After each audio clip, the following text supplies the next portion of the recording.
Morning, Harry. Good morning. Did you enjoy TEDx this year? I had a really, really good time. Why? TED for me is always really important on many levels. Intellectually, I find it incredibly stimulating. Spiritually and mentally, I find it incredibly inspirational. Socially, I get to meet probably some of the most diverse and interesting people that I normally would not come across. Right. So in that regard, it's a really holistic experience for me, and it's something I really look forward to whenever it happens, but it's a big production. So when you were preparing for your TED Talk this year, you chose to talk about time and speed. I think it was called Speed of Time. Why did you choose this topic? This was probably the most difficult TEDx talk I've given. This is my third one. Wow.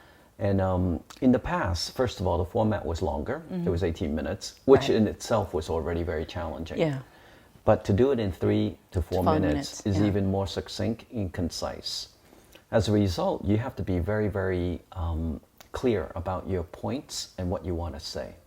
And so when I thought about it, for me, it was very much speaking in headlines and making sure the bullet points were there. Now, why did I choose the speed of time? I think 2020 was the most unusual year in my lifetime. Right. In terms of how time both went by really fast, but there were moments when it really slowed to a crawl. And there were moments when I was yearning for it to end.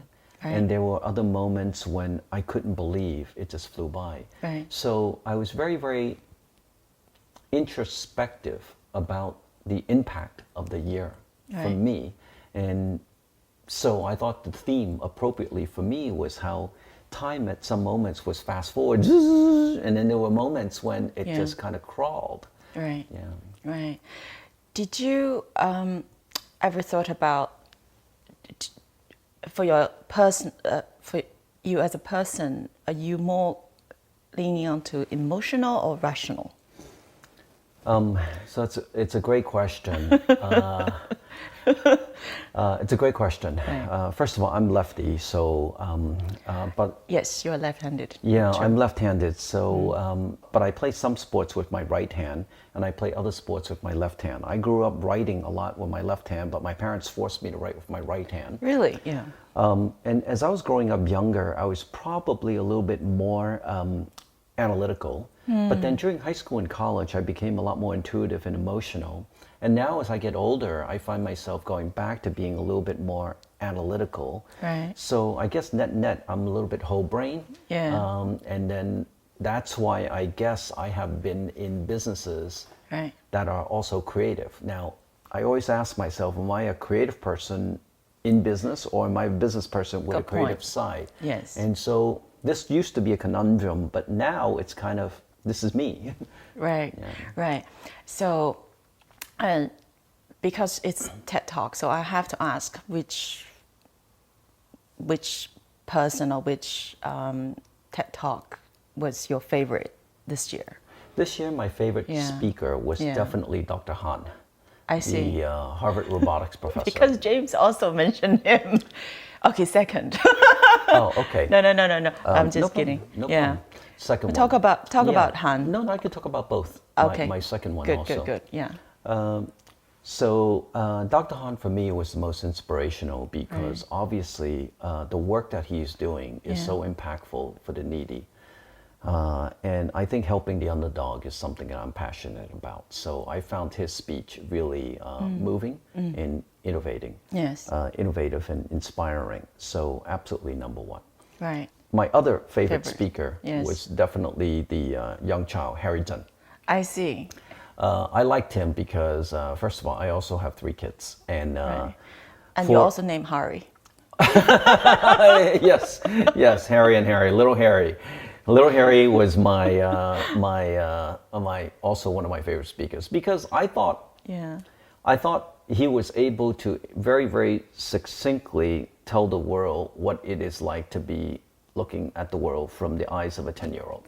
I see. And as a very active and involved parent, Right. I'm also, I was able to empathize with I maybe see. what they were feeling. You see, this might be a little bit strange, but I have a problem, or maybe not problem. I always feel that it is very difficult for a 10-year-old to come onto the stage and still being true to himself. You know, this is somehow I was being skeptical about, did anyone craft his speech, or did he just speak about, everything truly from his within? What do you think?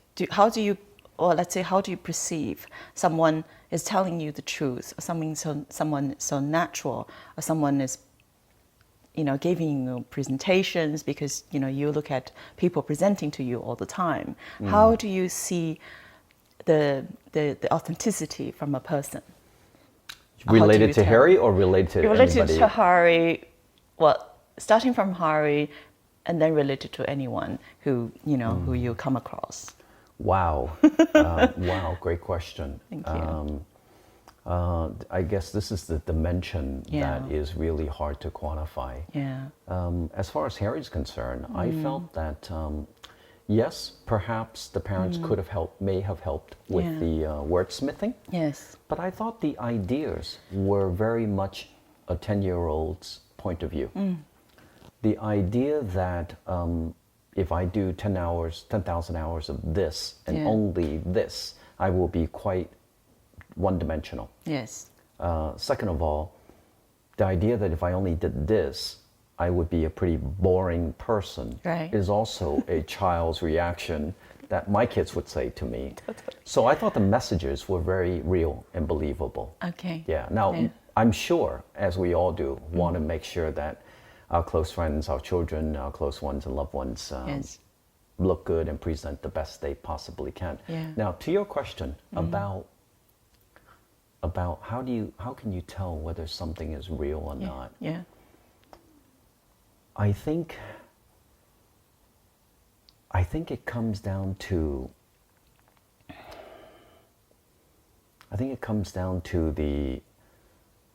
the unspoken nonverbal language of your choice of words, your pacing, your cadence, your facial muscular motion and expression. Right. And I think that's very much the sensory part of giving something. Right. Yeah. Right. Do you believe in genius? Because you talk about practicing for 10,000 hours and, trying to learn something. How do you value somebody who is more genius, or somebody is more practical, let's say? I think if you were to plot out human being, Yeah. there would be a normal bell curve. The outliers of the 1 or 2% that are truly gifted and genius in what they do, like a savant in music or an athlete that can run or jump faster, Right. those are truly, truly gifted. But for the normal bell curve of the general population, my belief is that we're all gifted on many, many levels. Right.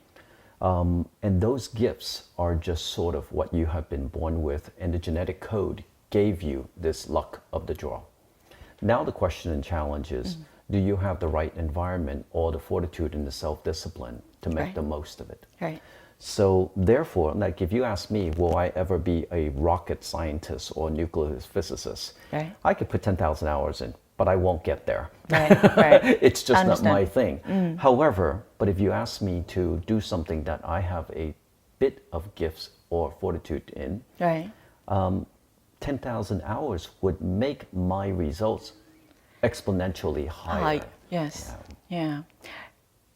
But this comes down to another question, which is about choice, or let's say decision making. Because for you, I think decision making happens every day, and especially you have to decide where the capital goes.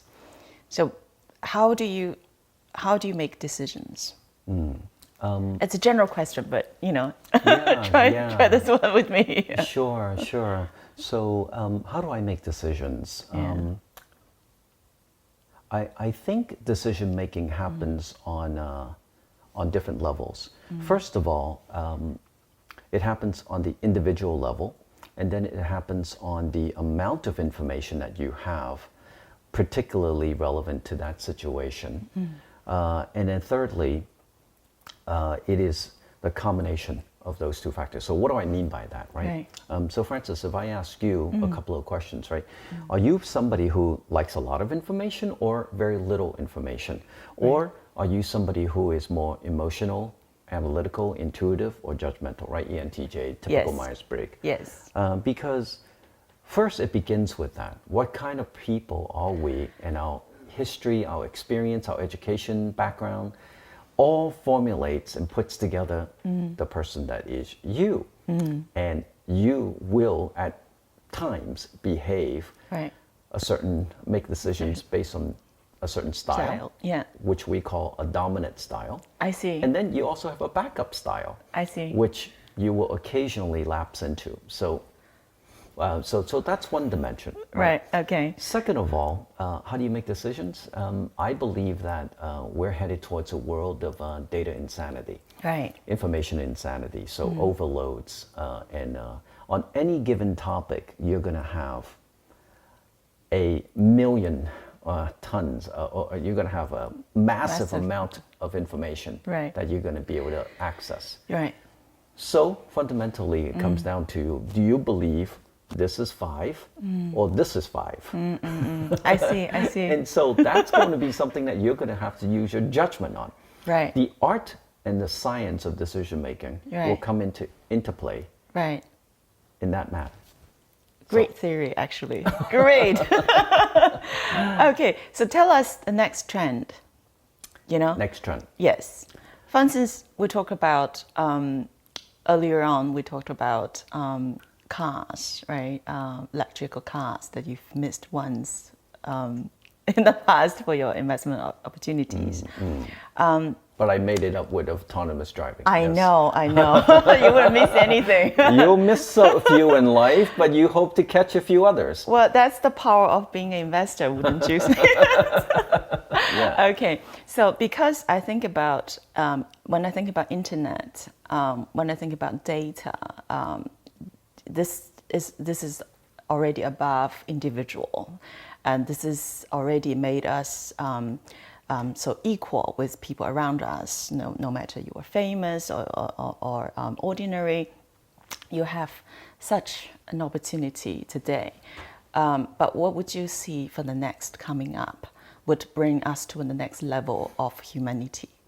So I'm generally an optimist, right. And therefore I don't have a dystopian view of the world, and I do not hold to the belief that computers will take over the world and robots will replace everything. Right. But instead, I believe that it will be humans that will leverage data and technology and increase our productivity, maximize our ability to do what we want to do, give us more time to pursue the things that we're interested in. Right. So in this regard, the next trend, I think it's going to be an acceleration of change, and it will be a continuation of technological disruption.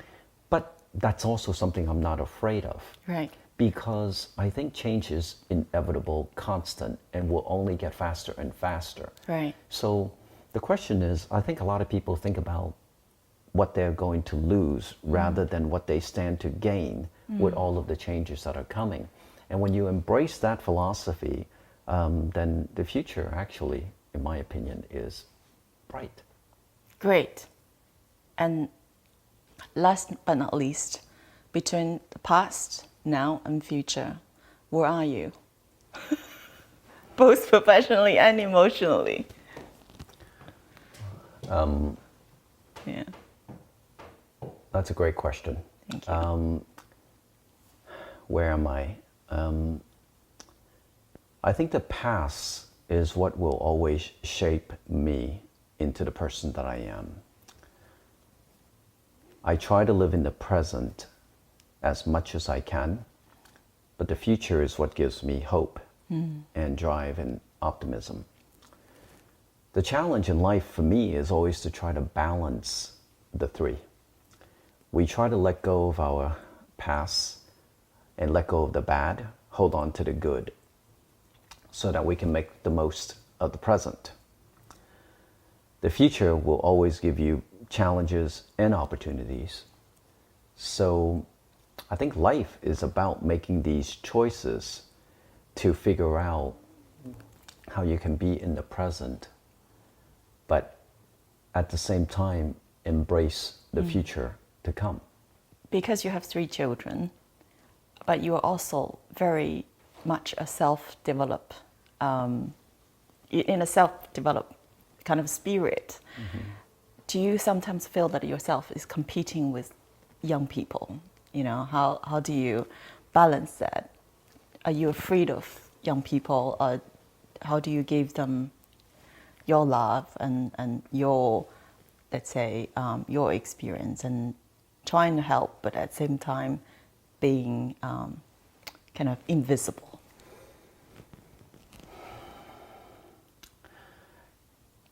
My family history has been 3 generations of political, economical, and social disruption. And my professional career has also been one of consistent disruption. Right. From new trends, technology, and so forth. Right. So I kind of feel like this is the cross that I have to bear. And I have found myself always having to face possible irrelevance, obsolescence, and disruption I see. from new trends and new changes. And maybe as a result of that, it has developed in me a sense that I cannot stay still. And I'll say to my staff regularly and my team, look, what made me successful in the past will not work today and may not work for the future. And what used to work for me, whether it was in my previous companies in entertainment and media or at the FMCG company, Right. that toolbox may no longer be relevant today. And I have also said to my team that if there's somebody better that can do this, we should find somebody better. That's on my professional and work level. On my family level, I have 3 kids. Right. Yes. And they're now... How would you advise them? And I can now see slowly and for the first time that they are getting better, faster than me in different aspects of my life. And it is an inevitable tension of push and pull. Okay. That on the one hand, I want them to be a better tennis player, Right. faster swimmer, smarter, quicker than I am. But on the other hand, I can't believe They already are. that this is happening so quickly. Now, parenting for me, I always accepted the fact that parenting is in battle between parents and children where the outcome is already inevitably fixed. They will win. Right. Right. And it is only us as parents that have to decide when and how we let go I see. so that they can be all that they can be, accepting the fact that you have only a limited amount of time to impart to them the things that are important and valuable from your own lessons in life, Right. in hopes that they do not repeat the same mistakes. Right. But the future is inevitable. They will grow, leave you, be independent, and we as parents have to let go. Great. Thank you very much.